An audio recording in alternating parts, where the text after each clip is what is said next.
그러니까 오디오 콘텐츠를 어떻게 제작할 것인가도 중요하지만 오디오 콘텐츠를 소비하는 걸 어떻게 습관으로 만들 것인가도 생각을 한번 해보셔야 되는 거예요.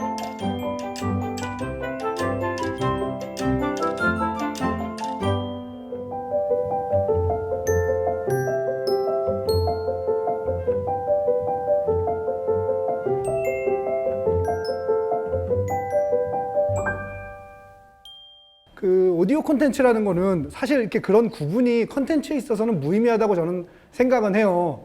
오디오든 아니면 문자 텍스트 형태든 아니면 비디오의 형태든 그런 구분이란 게 무의미하고, 사실 비디오 콘텐츠라고 하는 거는 오디오 콘텐츠가 없는 비디오 콘텐츠라는 건 존재하지 않거든요. 예를 들면 그 제가 자주 하는 얘기인 공포 영화 그러니까 무섭지 않게 보는 방법은 소리 꺼놓고 보면 하나도 무섭지가 않거든요. 그러니까 기본적으로 비디오 콘텐츠는 오디오를 포함하고 있다는 전제하에 되는 거라서 그런 구분이 무의미하다고는 생각됩니다만, 그래도 일단 제가 제작하고 있고 지금 하고 있는 것들이 비디오 콘텐츠라기보다는 오디오 콘텐츠고, 그 다음에 뭐 제가 웹툰 제작을 따로 하고 있긴 하지만 그것조차도 사실 텍스트 콘텐츠이기 때문에 비디오 콘텐츠는 아니라서 그런 걸 구분하는 의미에서 오늘 이제 오디오 콘텐츠를 주제로 잡아봤습니다. 오디오 콘텐츠라고 하는 건 소리가 들어갔다. 근데 소리가 들어갔는데 의미가 무언가 전달이 된다는 모든 거를 오디오 콘텐츠라고 생각하시면 됩니다. 콘텐츠라는 거는 그게 한 명이 됐건 100명이 됐건 누군가의 관심을 끌 수 있어야만 콘텐츠거든요. 근데 너무 이제 뭐 인터넷 이후에, 그전에는 안 그랬습니다만 인터넷이 이제 활성화되고 이러면서 매체가 굉장히 많이 늘어났잖아요. 더 이상 이제 정보가 없는 게 아니라 정보를 선별하는 게 어려운 과정이 돼버렸잖아요. 매체가 너무 많은 거예요. 그래서 관심이라는 거를 쏟을 수 있는 게 되게 한정돼 있어요. 그러다 보니까 사실은 미디어 기업들이 지금 대부분 사양산업이라고 말들을 하거든요. 근데 여기서 오디오 콘텐츠의 강점이 사실은 저는 나온다고 생각을 해요. 오디오 콘텐츠란 건 기본적으로 서브미디어예요. 서브미디어란 건 무슨 소리냐면은, 그러니까 다른 웬만한 걸 하면서 모든 오디오 콘텐츠를 소비할 수가 있어요. 예를 들면 출근길에 걸어가면서, 운동하면서, 운전하면서. 그렇기 때문에 오디오 콘텐츠라는 건 지금 현재로서 가능성이 지금보다 훨씬 많이 있다는 거예요. 무슨 오디오 콘텐츠가 비디오 콘텐츠를 누르고 다 지배할 거다 이게 아니고, 서브미디어이기 때문에 미디어를 소비할 수 있는 시간이 아직 사람들한테 많이 남아있다는 거죠. 그래서 오디오 콘텐츠가 이게 이제 첫 번째 특징이고요. 두 번째 특징이라고 그러면 그 냄새가 가지는 특징이 있어요. 냄새가 가지는 특징은 뭐냐면 기억을 굉장히 빨리 불러일으킵니다. 예를 들면 지나가다가 향수를 맡았는데 그 향수 냄새가 옛날에 여자친구가 쓰던 거야. 그럼 옛날 여자친구 생각도 나고 옛날에 여자친구랑 갔던 곳도 생각나고 뭐 이런저런 일들이 생각이 나잖아요. 후각이라는 건 기본적으로 굉장히 사람들의 기억을 빨리 불러일으켜요. 그리고 시각이라는 거는 민감도가 높죠. 딱 보는 순간 알게 되기 때문에 이해도가 높고 민감도가 높습니다. 청각은 어떤 장점이냐면 정서적으로 굉장히 가까워져요. 그러니까 정서적인 민감도가 제일 높은 그 감각이 이제 청각인데, 오디오 콘텐츠는 그 점에서 탁월하된 거죠. 무슨 소리냐면, 예를 들면 자, 라디오를 안 들어보신 분은 없을 테니까 라디오 DJ에게 우리가 느끼는 친근감과 TV의 MC에게 우리가 느끼는 친근감을 한번 생각해 보세요. 그러니까 오디오 매체라는 거는 시각이 없기 때문에 굉장히 가까운 곳에서 소비될 수밖에 없어서 정서적 민감도가 되게 높아요. 그리고 사실은 주목도가 제일 높은 것도 오디오일 수밖에 없는 거죠. 예를 들면 저기서 큰 소리가 나요. 빵! 쳐다보게 되잖아요. 그러니까 이런 식으로 사람의 감정에 직접 가서 닿는 거는 오디오 매체거든요. 정서적 민감도가 가장 높다는 게 오디오 매체의 두 번째 특징입니다. 그렇기 때문에 오디오 매체가 현재로서는 서브미디어일 수밖에 없고 앞으로도 그렇게 될 수밖에 없을 거예요. 하지만 소비 시간을 늘릴 수 있다는 점에서 오디오 매체의 가장 가능성이 높다고 볼 수 있습니다. 무슨 소리냐면 매체라는 거는, 매체의 소비라는 거는 습관이거든요. 그러니까 만약에 제작의 뜻을 두고 계신 분들이 계신다면, 그러니까 오디오 콘텐츠를 어떻게 제작할 것인가도 중요하지만 오디오 콘텐츠를 소비하는 걸 어떻게 습관으로 만들 것인가도 생각을 한번 해보셔야 되는 거예요. 지금 가장 대표적인 이제 오디오 콘텐츠라고 하면 아까도 말씀하셨다시피 라디오거든요. 그러면 라디오는 현재 왜 위기를 맞게 됐냐? 라디오가 위기잖아요. 제가 처음에 회사를 들어왔을 때 10년 내로 라디오 없어진다는 얘기를 많이 들었어요. 그거의 가장 근본적인 원인은 저는 라이프 스타일이 바뀌어서 그렇다고 생각해요. 매체 소비의 습관이 바뀌었어요. 말씀드렸지만 컨텐츠나 미디어의 소비는 습관이거든요.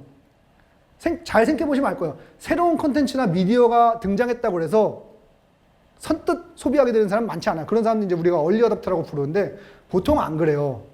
어느 정도 확산이 되고 나면 이제 개혁의 확산이라고 그러는데 확산이 되고 나면 그제서야 나도 한번 소비해볼까? 그래서 소비해봤는데 자기의 라이프 스타일에 잘 맞으면 그게 헤빗으로, 습관으로 들어오는 거거든요. 그 습관으로 만드는 게 사실은 컨텐츠와 미디어 소비의 핵심인데 그거에 대해서 라디오가 그 정도로 사람들에게 습관을 만들어줬냐? 저는 잘 모르겠어요.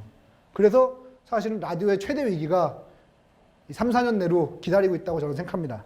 오디오 콘텐츠가 다른 콘텐츠, 이거는 이제 다른 콘텐츠란 건 비디오 콘텐츠를 말씀드리는 거고, 뭐, 그거에 비해서 가지는 큰 강점이 있어요. 제작의 장벽이 굉장히 낮아요. 오디오 콘텐츠라는 거는 마이크랑 녹음기만 있으면 돼요. 그게 어떤 형태의 마이크냐, 어떤 형태의 녹음기냐의 문제는 있지만, 그래서 제작의 진입 장벽이 굉장히 낮습니다. 그래서 지금 여기 계신 분들 한 분도 안 계시지만 팟캐스트가 제가 알기로는 지금 현재 8,000개 정도 된다고 그래요. 그게 그럴 수밖에 없는 이유는 금전에 의한 진입 장벽이 굉장히 낮고요. 그다음에 두 번째로 만들기가 쉬워요. 남들하고 잘 비교가 안 돼. 무슨 얘기냐면 자, 웹툰하고 비교해 봅시다. 그림을 그려요. 그럼 그림은 보는 순간 알아. 얘는 잘 그리고 얘는 못 그린다를 알아요. 영화를 찍어요. 잘 찍는 애랑 못 찍는 애랑 차이가 크게 납니다. 근데 오디오 콘텐츠는 눈에 띄게 차이가 나는 거예요. 물론 듣다 보면 잘 만드는 사람하고 못 만드는 사람하고 차이가 나죠. 하지만 당장 나도 만들 수 있을 것 같은 느낌이 든다는 거죠. 그래서 그런 심리적 진입 장벽과 현실적 진입 장벽이 굉장히 많기 때문에 팟캐스트가 이제 나는 꼼수다 이후에 팟캐스트가 등장한 이후에 굉장히 그러니까 소비자가 늘어나는 거에 비해서 생산자가 굉장히 많이 늘어나요. 이런 매체가 사실은 별로 없었거든요. 보통의 매체나 미디어 컨텐츠라는 거는 소비자의 숫자가 늘어나는 게 생산자의 숫자가 늘어나는 것보다 훨씬 많아야 돼요. 비교도 안 되게. 누군가가 이 장점을 극대화할 수 있다 그러면은 오디오 콘텐츠가 지금하고 좀 다른 길을 걷게 될 수도 있지 않을까. 미디어가 두 개로 나뉘는 거죠. 굉장히 좁은 사람들을 상대로 하는 특화된 콘텐츠. 그러니까 그것 때문에 저는 사실 요새 고민을 하고 있는 게 어떻게 하면 유료 콘텐츠를 오디오 콘텐츠로 만들어낼 수 있을까에 대한 고민을 하고 있어요.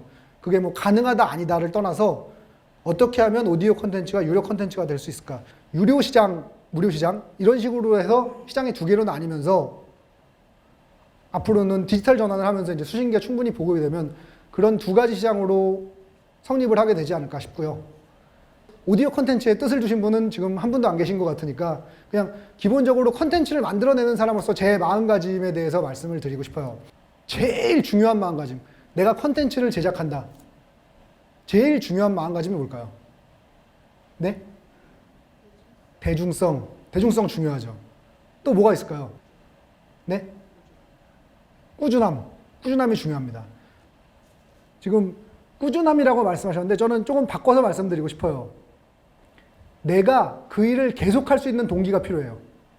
그게 돈이 돼도 좋고요. 내 출세여도 좋고 뭔가 이상한 목적이 있어도 좋아요. 그게 나쁜 거 사회적 그런 규율을 벗어난 것만 아니면 괜찮거든요. 내가 컨텐츠를 만드는 데 있어서 제일 중요한 건 지속적으로 컨텐츠를 생산하는 게 제일 중요하거든요. 원히트 원더라고 그러잖아요. 하나 빵 터트린 다음에 나가 떨어지면 그건 컨텐츠 제작자 아니에요. 그냥 운 좋고 재능 있는 사람인 게 불과한 거거든요. 컨텐츠를 제작하려면 스스로에게 동기를 부여를 해야 됩니다. 내가 이 일을 계속할 수 있는 동기. 본인에게 스스로에게 동기를 만들어주세요. 컨텐츠를 만들고 싶은 분이 계시다 그러면은 그게 뭐가 됐건 첫 번째는 동기부여하는 게 중요하고 그 동기부여가, 그러니까 그 동기가, 내 동기가 순수하면 순수할수록 이런 거 있잖아요. 내가 너무너무 사람들한테 내 얘기를 알리고 싶은 사람이 있어요. 내가 너무 재밌는 얘기를 끝내주겠어서 알리고 싶은 사람들이 있어요. 어떤 사람은 동기가 그냥 내가 만족하는 거야. 내가 그림을 그려서, 내가 글을 써서, 내가 오디오를 녹음을 해서 거기서 만족해요. 둘 중에 누가 더 오래 할 수 있을까요? 스스로의 만족을 추구하는 사람이 훨씬 오래 할 수 있거든요. 왜냐하면 이 사람의 경우에는 세상에 아무도 나를 몰라줘. 그럼 더 이상 못하는 거죠. 힘이 빠지니까. 동기부여가 안 되잖아요. 그래서 그러니까 컨텐츠를 제작하고 싶은 사람한테 제일 중요한 거는 동기부여, 스스로에게 동기를 부여하는 게 제일 중요하다고 생각해요. 그리고 두 번째로 중요한 거는 독특한 감성이 중요하다는 얘기를 많이 하는 분들이 있어요. 남들과 다른 걸 보고 남들과 다른 걸 생각하고. 저는 그거는 50점만 정답이라고 생각합니다. 왜 50점만 정답이냐면 하나 더 필요한 게 있어요.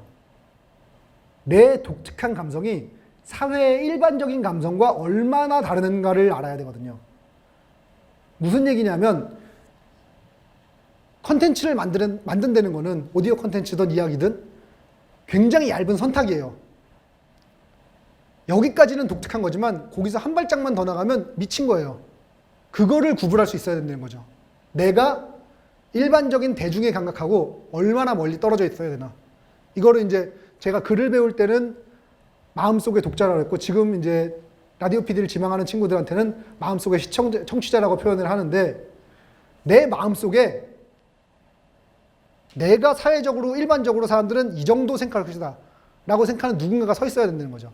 그게 서 있으면 이게 얼마나 특이한 얘기인지 아니면 얼마나 평범한 얘기인지 거리 조절을 해서 내가 이상하지 않은 범위 내에서 가장 특이한 범위로 갈 수 있거든요. 그거를 마음속에 세워나가야 된다는 거예요. 그러니까 독특한 감성 말고도 일반적인 감성을 갖춰야 된다는 거죠. 그 일반적인 감성하고 내 독특한 감성하고 얼마나 구별이 되냐. 그래서 독특한 소재를 해야 될 때는 독특하게 쓸 수 있고 일반적인 소재를 해야 될 때는 일반적으로 쓸 수 있고 일반적으로 얘기를 할 수 있고 독특하게 얘기할 수 있고 이거를 구별을 굉장히 잘해야 돼요. 이게 구별이 안 되는 사람들은 이거 너무 재밌는데 왜 그런 사람도 있잖아요. 자기가 재밌었던 드라마나 영화, 소설 추천하면서 이거 왜 너무 재밌는데 이해를 못하냐고. 그 감각이 없는 거예요. 이거 너무 맛있는데 왜 맛을 모르냐고. 내가 일반적으로 맛있다고 그러는 거, 내가 좋아하는 것과 일반적으로 좋아할 만한 것과는 구별을 해야 되거든요. 우리 둘이 하는 얘기를 딴 사람이 들을 만하게 하려면 우리 둘이 재밌을 얘기가 아니고 우리 둘이 하는 얘기를 딴 사람이 들을 만하게 하는 기술이 필요한 거예요. 이게 컨텐츠 제작의 기본이에요. 혼자 쓰는 거, 혼자 하는 거, 뭔가를 할 때 내가 재밌고 친구가 재밌고가 아니고 이거를 본 나를 모르는 배경 지식이 없다고 짐작되는 누군가가 재밌게 볼 수 있도록 만드는 거. 이게 기술이거든요. 그래서 이거를 기본적으로 갖추고 아까 말씀드린 꾸준히 할 동기만 가지고 있다면 어떤 콘텐츠를 어떤 분야에서 어떤 콘텐츠를 제작하든지 간에 나머지는 테크니컬한 문제고 최소한 실패는 하지 않을 거라고 저는 생각해요. 성공은 못할 수도 있죠. 그거는 어느 정도를 벗어나면 그때부터는 재능의 영역이기 때문에 성공은 못할 수도 있지만 이 감각을 갖춘 사람이 꾸준히 뭔가를 만들어낼 수 있다고 그러면 그 사람은 최소한 그 일을 해서 지속적으로 뭔가 시장 자체가 무너지지 않는다는 전제하에 밥벌이가 가능하게 되지 않을까. 그래서 컨텐츠 제작자가 갖춰야 되는 건 이 두 가지가 아닌가. 그렇게 정리를 해보고 싶습니다. 긴 시간 동안 재미없는 얘기 듣느라 고생 많이 하셨어요.